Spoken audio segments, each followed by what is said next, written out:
Trigonometry class 10th। फिलहाल अभी तो मैथमेटिक्स में यही चैप्टर हमारा चल रहा है और लास्ट टाइम हमने ट्रिग्नोमेट्रिक रेशियो के बारे में बताया था आपको और एक्सरसाइज 8.1 से और उसके एग्जाम्पल से कुछ क्वेश्चन भी हमने सॉल्व किया था। ठीक है,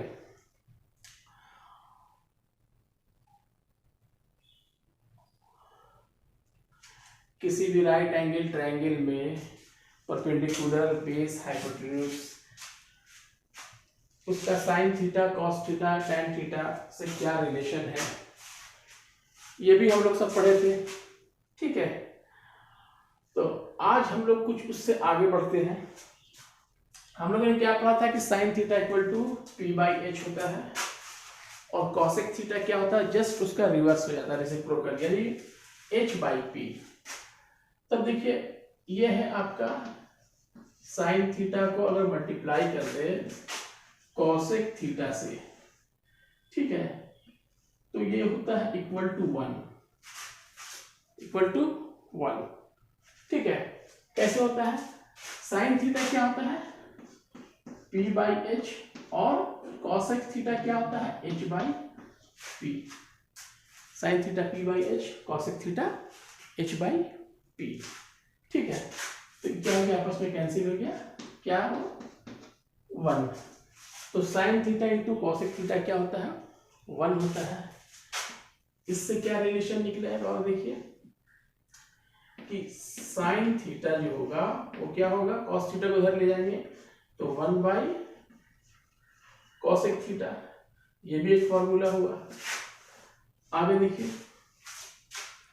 अगर कॉस थीटा को हम यहीं पर रहने देते लेफ्ट हैंड साइड में और साइन थीटा को इधर ले आते हैं तो 1 बाई साइन थीटा हो जाएगा, तो ये भी एक फॉर्मूला हुआ आपका। ठीक है ना, इसको याद रखिए। ठीक है,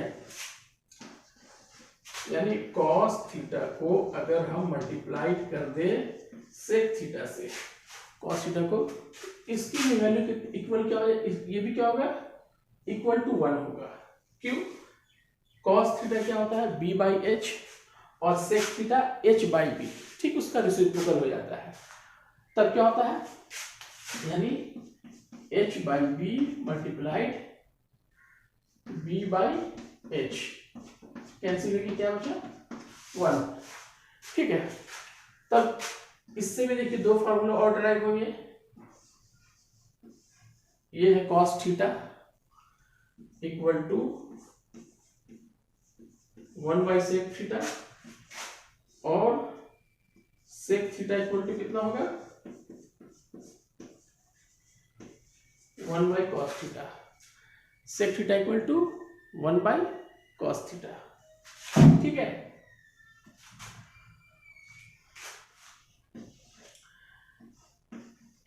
टैन थीटा को मल्टीप्लाई कर दे अगर हम कॉट थीटा से, तो इसकी ये भी किसके बराबर होगा 1 के बराबर होगा, ये इक्वल टू 1 हो जाएगा। ठीक है, टैन थीटा क्या था p बाई बी और कॉट थीटा जस्ट इसका रेसिप्रोकल, यानी b बाई पी, p और b कैंसिल, क्या हुआ 1 हो। ठीक है, तो इससे भी दो फॉर्मूला और ड्राइव होंगे। Tan theta equal to 1 by cot theta और दूसरा क्या होगा देखिए cot theta equal to 1 by tan theta. ठीक है, अगर साइन थीटा को हम मल्टीप्लाई कर दे, सॉरी डिवाइड कर दे कॉस थीटा से, तब साइन थीटा क्या होता है p बाई एच और कॉस थीटा क्या होता है b बाई एच, यानी p by H multiplied h by b। ठीक है, h और h कैंसिल, क्या बच रहा है बोलिए p बाई b, और p बाई b में हम p बाई b के बारे में, p बाई b क्या होता है बोलिए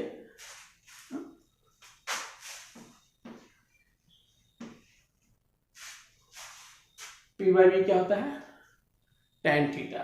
ठीक है, इसका मतलब क्या होगा कि sine theta divided by cos theta equal to tan theta.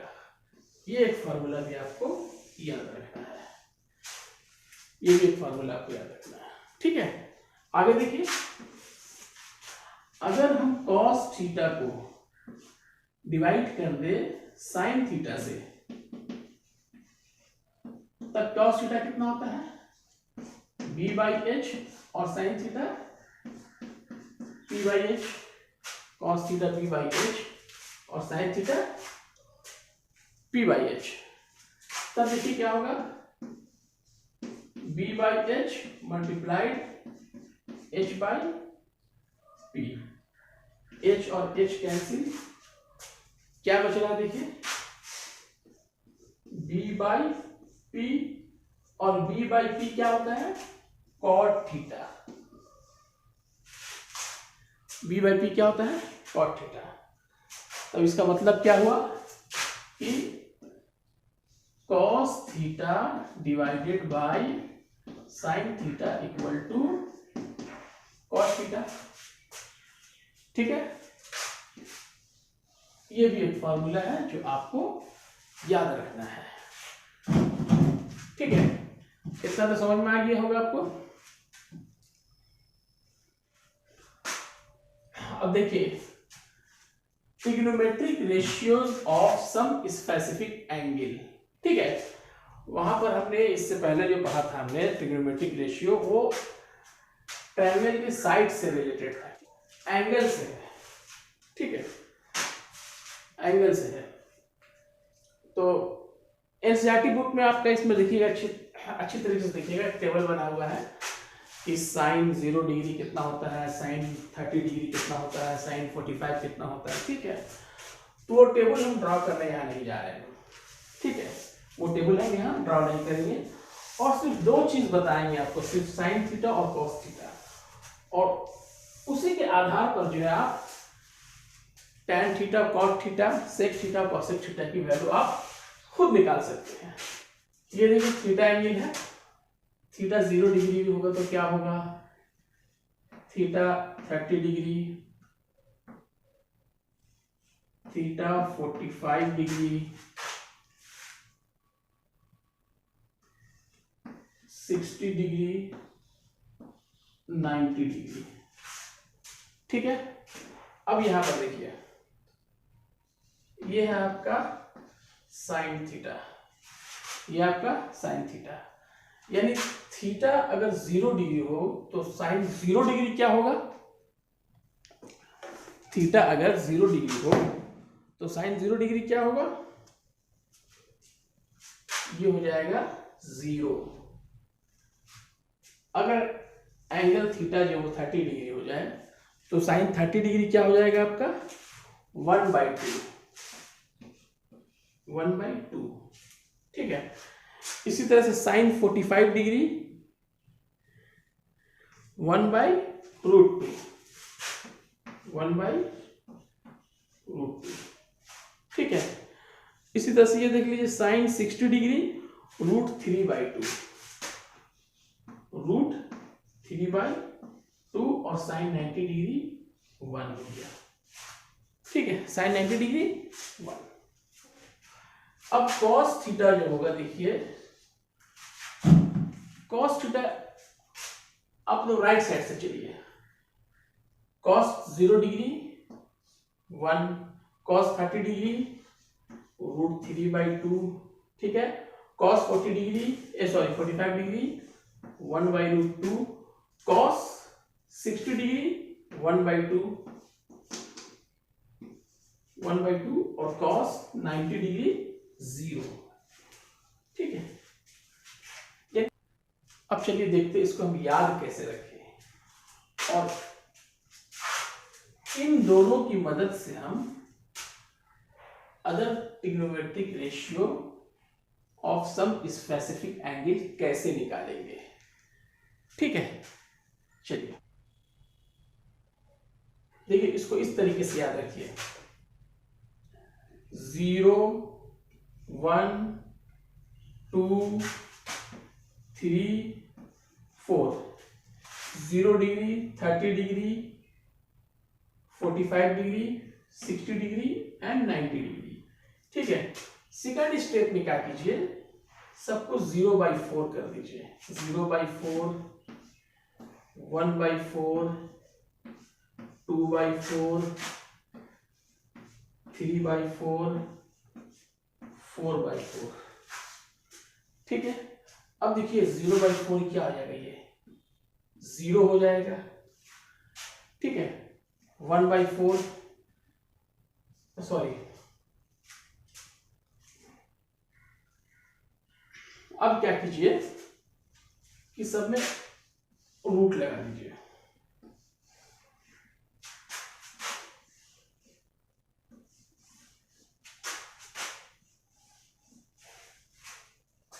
ठीक है, तो 0/4 0, ये तो 0 हो गया।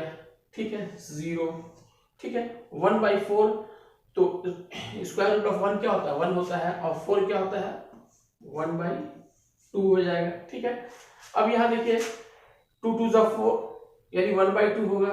1/2, तो 1 का रूट तो 1 ही होगा, और नीचे क्या हो जाएगा, √2 हो जाएगा। ठीक है, अब यहाँ देखिए ऊपर में आ जाएगा क्या, √3, और 4 का स्क्वायर रूट क्या होता है, 2, √3/2। ठीक है, अब क्या हो गया, 4/4 ये तो कैंसिल हो गया, ये 1 हो गया। ठीक है, तो देखिए साइन 0 डिग्री 0 होता है, साइन 30 डिग्री 1/2 होता है, साइन 45 डिग्री 1/√2 होता है, साइन 60 डिग्री √3/2 होता है, और साइन 90 डिग्री 1 होता है। कॉस के लिए क्या करेंगे, उल्टा चलेंगे। कॉस 0 डिग्री 1 हो जाएगा, कॉस 30 डिग्री √3/2 हो जाएगा, कॉस 45 डिग्री 1/√2 हो जाएगा, कॉस 60 डिग्री 1/2, और कॉस 90 डिग्री 0। ठीक है, बस यही दो चीज आप याद रखिए। अब इसके मदद से आप बाकी ट्रिग्नोमेट्रिक रेशियो को, आप उसके एंगल को आप फाइंड कर सकते हैं। ठीक है, कैसे कीजिएगा, चलिए देखते हैं कि tan थीटा जो होता है, tan थीटा क्या होता है, sin theta by cos theta. तब tan 0 डिग्री क्या हो जाएगा, बोलिए, sin 0 degree by cos 0 degree. अब sin 0 डिग्री क्या होता है, 0 होता है, और cos 0 डिग्री 1 होता है। ठीक है, तो क्या आ गया, ये 0। देख लीजिएगा, tan 0 डिग्री जो है आपका 0 है। ठीक है, इसी तरीके से हम tan 30 का वैल्यू निकाल सकते हैं। tan 30 degree equal to